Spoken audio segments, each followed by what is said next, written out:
Oi, gente! Sejam muito bem-vindas! Esse é o canal Mística e Selvagem. Eu sou a Paula Maria Riemer, a Mística e Selvagem, e hoje eu tô aqui com uma convidada muito especial. Bem-vinda, Nathalie! Ai, obrigada! Muito prazer estar aqui nesse canal que me inspira tanto, que me fortalece tanto nas coisas esotéricas e leves e profundas da vida. Ai, que delícia! Vocês viram que a gente tá gravando aqui no cenário da Nathalie, chiquérrimas assim, e a gente veio falar sobre tarô com essa gata, que eu não sei se vocês sabem, mas tem experiência com as cartas, né, amiga? Experiência é uma palavra forte, né? Eu acho que interesse, disposição. Sim. É mais aceito, né? Então, bora lá, vamos começar.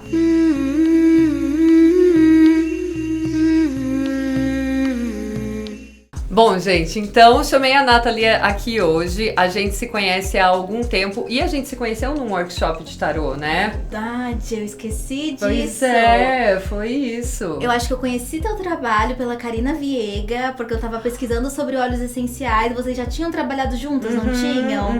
E aí eu descobri que você tava fazendo o primeiro financiamento, eu acho, do Nosotras. Eu acho que foi mesmo. E aí a gente meio que incentivava, ajudava no financiamento e participava desse workshop. Sim, exatamente. Ai, que legal que você lembro! Foi isso que Porque aconteceu. Aí eu lembro que foi uma das minhas primeiras experiências com o tarô, né? Foi lá pra 2018, 2017, foi um momento que eu tava saindo muito da materialidade da minha faculdade, eu tava fazendo ciências sociais, né? E eu tinha entrado numa aula de antropologia da religião, porque eu ia desacreditar de todas as religiões e formas de espiritualidade. Porque eu tava frustrada com qualquer coisa metafísica, não material e política ou científica. E aí foi o contrário do processo, né? Eu entrei nessa aula de antropologia da religião e eu comecei a desejar entender cada vez mais sobre tudo e sobre esses sistemas simbólicos e sobre tudo aquilo que nos regia. E aí eu vi no tarô essa possibilidade de interpretação dessas milhares de simbologias. Então o que me trouxe muito foi esse desejo de entender, caraca, é isso, você olha uma imagem e você lê essa imagem é ligada a arquétipos e a outras coisas muito maiores. E aí eu fui assim de uma forma muito exploratória. E eu lembro até hoje que eu te vi assim maravilhosa, sentada na ponta daquela conversa. E aí com a tua vela e o palo santo que você queimava. E durante muitos anos depois eu sentia cheiro de palo santo e eu lembrava de você. Ai, que demais! Eu ia te perguntar mesmo, como que tinha sido esse seu interesse? Você entrou, na verdade, então, pra fazer um estudo, né? Foi. Porque era bem nessa época que você tava, assim, acadêmica. Antropóloga da religião, exato. E eu acho que eu acabei me deixando levar muito, porque existia uma parte de mim que foi muito religiosa, mas que não queria mais a religião, mas ainda sentia falta da conexão metafísica, / espiritual, / simbólica, sabe? Eu ainda precisava ritualizar processos e momentos da minha vida e eu não tinha mais ferramenta pra isso, porque tudo era categórico, tudo era, sei lá, sabe? Rígido, duro. Então foi nessa experiência de conhecer um pouco mais do tarô que eu acabei realmente me interessando por tudo isso e muito mais. E aí eu também já tava estudando óleos essenciais, que não tem nada a ver, mas ao mesmo tempo tá meio que nesse lugar de uma conexão um pouco mais Sensível, assim, sensível, né? Exatamente. Que não é... Que tira as coisas um pouco da mentalidade daquilo que é racional, né? E a gente vai pra outras formas de percepção mesmo do mundo, né? Que legal, que legal. Bom, então, Nathalie, eu lembro desse nosso encontro, foi uma das primeiras experiências de workshop aqui em São Paulo, foi, nossa, super especial. E, assim, você, depois daquilo, eu lembro que você saiu de lá com o tarô, né? Saí com a primeira, eu acho que eram uns arcanos maiores. Acho que sim, porque foi ali em 2017 que a gente começou a trabalhar com esses arcanos maiores. Você tirava pra você depois as cartas? Eu tirava e eu acho que você tinha falado bastante o quanto os arcanos maiores eram o tarô por si só e a gente podia trabalhar com eles. E aí eu lembro que você tinha também indicado os 21 dias dos 21 arcanos. Que hoje em dia é a minha jornada do tarô, viu, gente? A jornada do tarô é essa. É essa, vou deixar até o link aqui pra quem quiser fazer esse curso, porque ele é muito legal e é uma uma maneira muito interessante da gente iniciar essa experiência com o tarô. Eu sou apaixonada por essa experiência. E essa experiência me transformou muito, porque eu realmente me dediquei muito. E assim, pra você ter ideia, acho que eu lembro que eu até virou um vlog no canal, que eu mostro, inclusive, nos outros, porque eu comecei, uma das primeiras, eu acho que, não sei se fui em ordem ou se eu tirei uma das primeiras cartas, eu acho que eu tirei, coincidentemente, era a louca. Coincidentemente. E aí eu li o significado no livretinho, porque eu ainda, bem inicial, até hoje leio, né? Eu acho que a gente não para de ler nunca, até porque é tudo muito maravilhoso. Eu também. De vez em quando vou buscar nos livros de novo ali, porque quando a gente vai tirar pra gente, né? Às vezes a gente tá tão perdida nas nossas ideias, é gostoso respaldar ali no significado. E aí veio a louca, e na hora eu falei, é isso, eu nunca inicio, eu nunca dou esse salto no escuro, eu nunca faço nada que esteja fora do meu controle, nem as coisas que eu quero muito fazer. Aí eu peguei o Jonas e o Júlio, a gente foi fazer um bate-volta na praia. Ai, é o dia do bate-volta na praia. E eu levo a carta comigo, a minha carteira. Aí eu fico, hoje eu sou a louca. E eu vivi, né, os arcanos. E aí depois, nossa, eu lembro que quando saiu a maga, eu comecei a mexer nas minhas coisas, ver todas as minhas habilidades, hobbies que eu tinha abandonado. Então foi uma experiência também muito profunda de conexão, sabe? Tanto com as arcanas, né, no caso nos outros tarô, como comigo mesma, em sair dessas áreas de conforto que eu tava. E eu lembro muito pouco, mas eu lembro muito da louca, porque eu literalmente dei a louca e saí. Ai, que legal, nossa, que incrível. E aí você se propôs mesmo, né, a viver isso bem intensamente, que eu acho que é uma das partes mais legais, assim, de não apenas tirar a carta, mas fazer algo com aquilo, né, assim, viver. E hoje em dia, assim, na jornada do tarô, eu fiz uma playlist pra cada carta. Que legal, na minha época não tinha isso ainda. Não tinha isso, gente, pois é. E aí, eu lembro que esses dias até uma aluna veio me falar que ela normalmente tira a carta e a primeira coisa que ela faz é colocar a playlist e sair pra caminhar, pra dar uma volta, assim. E foi bem no processo de iniciar, ela não conhecia as arcanas do tarô. E ela disse que especificamente, ela foi ouvindo e ela foi pensando, meu Deus, quem é essa mulher?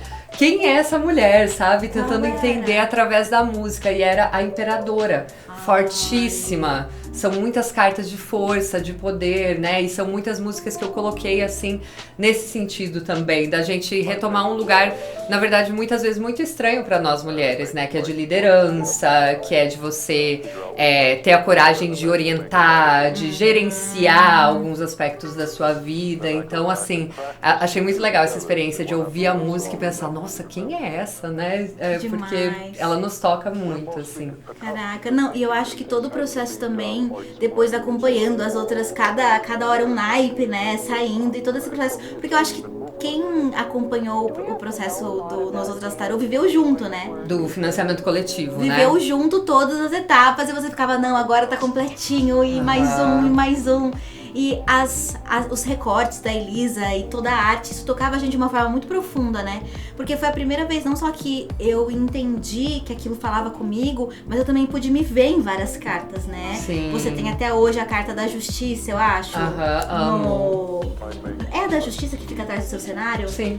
Uma das cartas mais lindas, sabe? Que eu já vi, assim como várias outras. E a gente se conecta de uma forma muito profunda, né? Então eu acho que foi a primeira vez também que eu vi ali, que eu já tinha mexido em outros decks de tarô, mas muito pra assim, ai, que coisa bonita, que coisa artística. Mas foi a primeira vez que aquilo me chamou, sabe? Sim. Que foi menos assustador, porque geralmente é assustador, são muitas cartas e, meu Deus, e toda a estrutura ali do reino. O que é um pajem? O que é essa galera, sabe? Eu não faço ideia. Sem falar nos nomes que são incomuns, assim, pra gente lidar, né? A morte, a diaba, são nomes que a gente usa socialmente pra descrever coisas ruins, né? De repente a diaba fazia tanto sentido.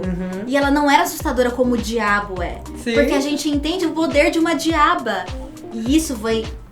eu acho que essa foi uma grande diferença pra mim. O Nos Outros Tarô, ele me introduziu no universo do tarô, porque ele me fez estar confortável com aquelas representações, sabe?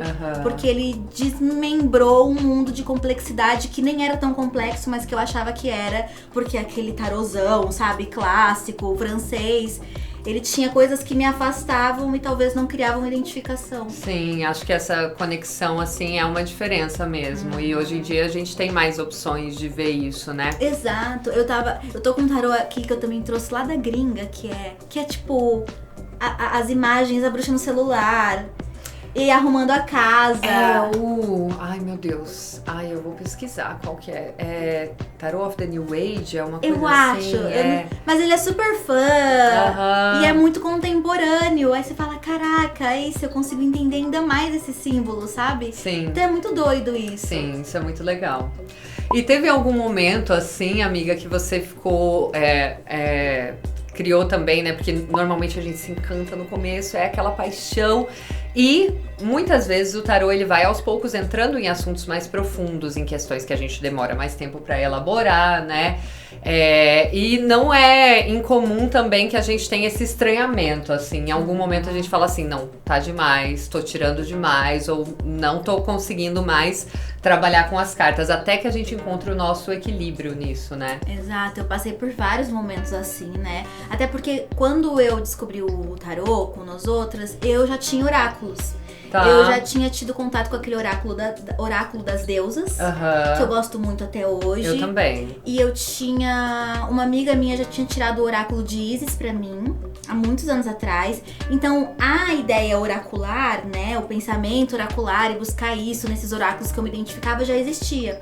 O tarô foi tipo, putz, isso aqui tá se complexificando e é um mundo simbólico muito maior do que a mensagem do oráculo que é pensado naquele contexto menor, sabe? Tipo, no oráculo das deusas, baseados nas deusas, com as mensagens das deusas, né?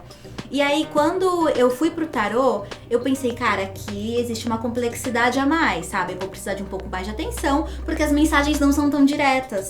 Porque as mensagens, inclusive, se misturam muito mais. E no oráculo da deusa, eu tava acostumada a usar ele muito pouco, né? Porque ele falava sobre coisas grandiosas, porque eram as deusas, e eu não conseguia tirar ele de forma casual. Mas aí, quando eu entendi... E ele tem um longo texto ali, né? Pra você compreender, é um outro processo. Ele tem um ritual. É verdade. Então não é um negócio que você tira, aqui eu vou hoje pra uma baladinha. Aí sai tipo... Pele, sabe? Sai, sei lá, Rhiannon, sabe? Oiá. Aí você fica, raios trovões, vai chover. Você não pode ficar gastando. Eu sentia isso no meu coração. Não posso ficar gastando esse oráculo nesses momentos. Então eu tava acostumada com uma tiragem em momentos grandes da minha vida. Aí eu tirava um oráculo, né? Até fazia umas tiragens mais complexas de acordo com os livretinhos. E era isso. Quando veio o tarô, eu entendi que ele também poderia ser usado para as pequenezas da vida, pro dia a dia, pro cotidiano, que ele tinha essa capacidade. E talvez foi aí que eu me perdi um pouco, porque eu tentava resolver e aí usando os arcanos menores, né, os naipes menores, enfim. Quando já tava completo nos outros, eu falei, não, agora eu vou tirar pra tudo. Eu vou só decidir com o tarô, gente. Aqui não tem mais tomada de decisão. O que eu faço de almoço? Onde eu vou hoje? Acabou o livre-arbítrio. Eu não quero mais tomar decisões. Respondam por mim.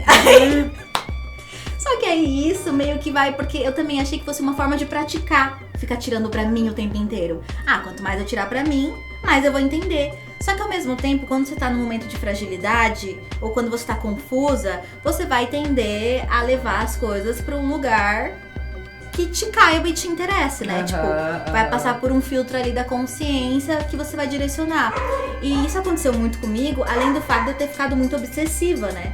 Porque tudo era sobre... Porque taurina, gente, importante mencionar isso aqui. Tive um passado religioso também muito fanático. Sim. Então, de uma certa forma, eu não tava com uma relação saudável, eu só conduzi o meu fanatismo ex-religioso, reformado nas ciências sociais, que começou a acreditar em tudo e todos, pro tarô. E aí era isso. E aí eu dei uma pausa, né? Entendi que não, beleza, preciso de menos, preciso voltar a aprender a tomar minhas próprias decisões, até porque talvez eu esteja lendo um pouco errado, talvez por não ter muitas habilidades. Mas começou a acontecer uma coisa mais complexa depois. Deixa eu só falar uma coisa sobre isso que você disse. Eu acho que a gente também cai numa armadilha, assim, de achar que toda e qualquer questão vai transformar a nossa vida. E não é bem assim, né? O cotidiano, ele tá cheio de pequenas decisões, assim, que a gente vai ter oportunidade de mudar a rota depois, né? Que a gente pode, a qualquer momento, se readaptar e alterar, assim. E muitas vezes a gente fica assim, principalmente quando a gente tá num estado de consciência, assim, de muita ansiedade, de achar que qualquer passo em falso vai destruir a nossa história, destruir a nossa vida. E as coisas não são assim, né? A gente tem muitas oportunidades de ir refazendo a nossa rota. Não, isso que você falou casa exatamente com o meu maior segundo problema, porque eu estava nesses estados de ansiedade muito intensos. E não só de ansiedade, mas de baixa autoestima. Então eu estava confiando muito pouco na minha capacidade de organizar, perceber, tirar conclusões sobre os fatos. Então o tarô acabou virando uma muleta para aquilo que me faltava de força psíquica, sabe? Sim. E constituição como ser humano. O que aconteceu? Conforme eu não só pedia tiragens sobre questões cotidianas, mas sobre coisas grandes, eu tendia cada vez mais a ter uma leitura fatalista. Ai, sim. Eu tendia a sempre esperar o pior de todas as minhas leituras. Ou quando eu tava desesperada com alguma situação, eu tendia também a... Né, eu tava falando pra Paula de o que aconteceu de eu tá num processo de morar numa casa e todos os sinais, tudo me mostrava que era uma casa difícil. Mas era uma casa difícil barata. Então, a taurina que sou, né, pensei, talvez possa consertar esses erros. Sim. Vai me dar um trabalho? Vai. Mas eu quero morar lá, mas eu tenho que segurar, né, um abacaxi se eu for pra lá. E aí eu comecei a tirar e tudo era sobre paciência, calma, temperança. Tudo era tipo, agora não. Tipo, eu quase tirei um sinal de pare, stop no meio. E aí eu, paciência, porque minha hora vai chegar. Paciência, porque esse apartamento vai ser meu. Ah lá, aqui, gente, sai a temperança. Calma, paciência, porque vem aí. Sim. Porque é pra ser seu. É pra ser meu. E é muito comum mesmo, assim, que o tarô, ele vai refletindo quando a gente tá nesse estado mental, muito menos o que vai acontecer e muito mais o nosso estado mental, né? Vai nos mostrando, assim, que a gente não tá em condições, que a gente precisa dar 2 passos pra trás, né? E reavaliar as coisas. E nesse meio tempo eu aprendi algo que você sempre diz, mas talvez antes eu não estivesse assistindo direito o canal e os conteúdos da Paula pra ouvir tanto. Viu, gente? Tem que assistir, maratonar. Saiba fazer as perguntas certas, né? Eu Ai, acho que eu fazia muita pergunta errada. Tanto é que eu botei meu apartamento. Ai, calma, paciência, temperança. Porque vai chegar, porque era sobre o apartamento e era sobre mim. A resposta era, você precisa ter calma, você precisa ter paciência. Mas como eu fiz as perguntas erradas e eu tava querendo uma resposta marcada e fechada, eu interpretei aquilo de uma forma completamente errônea. Sim. Então hoje dificilmente eu pergunto sobre... Mentira, você sabe que eu pergunto, porque às vezes eu falo, ai, Paulo, o que vai acontecer com tal coisa? Mas é tipo, é isso. Como é que eu posso me portar? Como é que eu posso ou não levar uma situação para um lugar de conforto ou desconforto, né? E colocar um tempo, eu também acho que é um fator muito relevante nisso daí. Porque se você coloca, por exemplo, eu vou me casar, eu vou comprar uma casa, assim, quando, né? Temos o resto da vida para planejar, para organizar, para muitas coisas aparecerem no meio do caminho, assim, né? Então eu acho que essa é uma forma bem importante também da gente utilizar as cartas. E hoje, minha amiga, hoje que você está... Gente, a Nathalie, ela tá no momento da vida dela, ela tá, assim, entrevistadora, tá com tudo mudando, tá fazendo pós. É verdade. Aonde que você sente, assim, que essa parte da confiança para tomar decisões versus essa ideia de pensar no destino e de recorrer ao tarô e essas outras coisas mais holísticas, digamos assim, como é que você equilibra isso?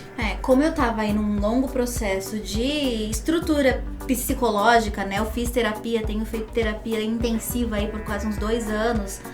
E entendi muito bem as minhas fraquezas, os meus lugares de fragilidade, de insegurança. Eu tenho um pouco mais de autoestima e clareza sobre as minhas decisões. Isso é importante pra mim, porque eu sei que eu vou fazer algo. Independentemente de ser bom ou ruim do resultado, eu preciso fazer esse algo, porque esse algo, se eu ganhar ou se eu perder, vai me ensinar. Então, quando são coisas que eu sei que eu preciso, eu nem me meto a perguntar. Ai, sim, isso é maravilhoso. Porque eu sei que talvez se vier um negativo, eu vou ficar me sentindo mal e pensando. Se vier um positivo, talvez eu espere muito mais do que vai ser. E no fim do dia são coisas que eu sei que eu preciso fazer. Estudar foi algo assim, né? Eu pensei, eu vou entrar numa pós-graduação agora, num momento de muita intensidade no meu trabalho, num momento em que eu tenho muitas demandas e eu tenho uma escolha, será que vai ser bom ou ruim? Independentemente do futuro ou do que viesse a acontecer, eu precisava daquilo naquele momento. Então eu ia fazer de qualquer jeito. E aí hoje eu uso muito o tarô, enfim, todas as práticas oraculares, mais confiando nas minhas amigas do que em mim mesma. Então quando aperto o babado, ei, Paula, tem um horário aí pra mim. Ai, que ótimo que você falou isso, porque eu tenho muito isso também, né? As pessoas acham que por eu, enfim, trabalhar com isso, eu tiro o tarô todos os dias. Pra mim, isso não é verdade, assim. Tem muitos momentos que eu quero confiar na minha decisão e na minha capacidade de me orientar diante de alguma coisa, assim, sabe? Sem que eu precise terceirizar mesmo essa responsabilidade. Exato. E aí eu acho que às vezes em que eu me sinto motivada a buscar essas respostas no tarô, são os momentos em que eu olho pra uma situação e ela tá extremamente equilibrada. Ela tem lados bons e ruins dos dois lados. E aí nesse momento eu sinto que, poxa, uma ajuda que talvez me ajudaria a direcionar as coisas. Mas elas têm que estar muito equilibradas nesse sentido pra entender, tá, tenho ganhos e perdas. Ou às vezes só justamente, tipo, eu tô num momento em que eu não consigo quebrar um padrão. O que tá faltando na minha vida? O que tá faltando agora pra eu estar nesse lugar que eu desejo, sabe? Nossa, perfeito. Ou quando as escolhas estão muito niveladas, ou quando eu tô meio que estagnada e não sei pra onde ir. E girando em círculos, né? Isso. Acho que o tarô é um bom caminho quando o nosso pensamento, ele tá voltando pro mesmo lugar, assim, e parece que não tem solução. E é isso, assim, conversar com alguém, ou a gente tira sozinho e conversa com alguém, ou buscar uma pessoa que possa tirar pra nós, nossa, me ajuda demais também. Então Paula Maria também tira tarô com outras pessoas? Tiro, nossa, esse ano foi, assim, revolucionário pra mim tirar o tarô. Sim. E eu fui pedir uma ajuda depois de muito tempo, assim, porque... E eu cheguei, assim, toda prática, né? Toda prática, porque eu precisava... Quero tal tiragem. E eu quero uma decisão assim, eu tô sentindo isso, não sei o quê. E a pessoa me falou, calma, as coisas vão mudar pra você. E mudaram, minha amiga. Uma semana depois, tudo aconteceu. Você me contou, foi ali nesse bololô. Sim, que começou pra variar, que começaram as viagens e tudo. Então, assim, foi... muita loucura, porque eu tava com a minha mente pensando em vários projetos, em vários investimentos, e eu só queria saber que cartas saíam, o que ia ser melhor pra mim. E a pessoa falou assim, olha, espera um pouquinho que tem algo maior do que isso pra vir. E veio. E aí um conselho, assim, que acho que é o que muita gente pode querer também. Quando você tá nesses momentos de insegurança com as suas leituras, qual que é o melhor caminho? É realmente dar um passo pra trás? É buscar talvez uma estrutura e uma constituição psíquica melhor, ou é estudar mais? Olha, eu acho que 2 caminhos que eu penso que são muito importantes para isso. Primeiro, exercitar mais esse parar, né? Quem trabalha com essa arte da sensibilidade, quem precisa atender pessoas, interpretar símbolos, né? Tudo isso que envolve o tarô, é importante que a gente não entre, importante para todo mundo, na verdade, mas quando a gente entra numa lógica de serviço, de trabalho muito acelerada e muito robótica, você vai perdendo esse senso, assim, e não consegue mais se localizar, sabe? Então é importante parar, fazer seus rituaizinhos, conseguir colocar mente, corpo e espírito no lugar de novo, assim, sabe? E a segunda coisa que eu acho bem legal é a gente trocar ideia. Grupos de estudos de tarô, conversar com outras cartomantes, né? Então a gente trocar entre nós também ajuda muito. Isso é bom. Porque no momento de caos eu só... Ai, meu Deus, eu não quero mais ler nada. Ou, meu Deus, não fiz uma limpeza certa, porque a mente vai longe. Tô sendo perseguida, não tirando... Então o obsessor tá virando a minha carta aqui pra me destruir.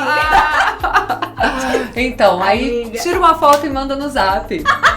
Sabe, às vezes é só isso. Quando a gente tá com a mente fraca, nossa, as coisas vão longe. Você precisa ter um mínimo de centro ali, porque você começa a...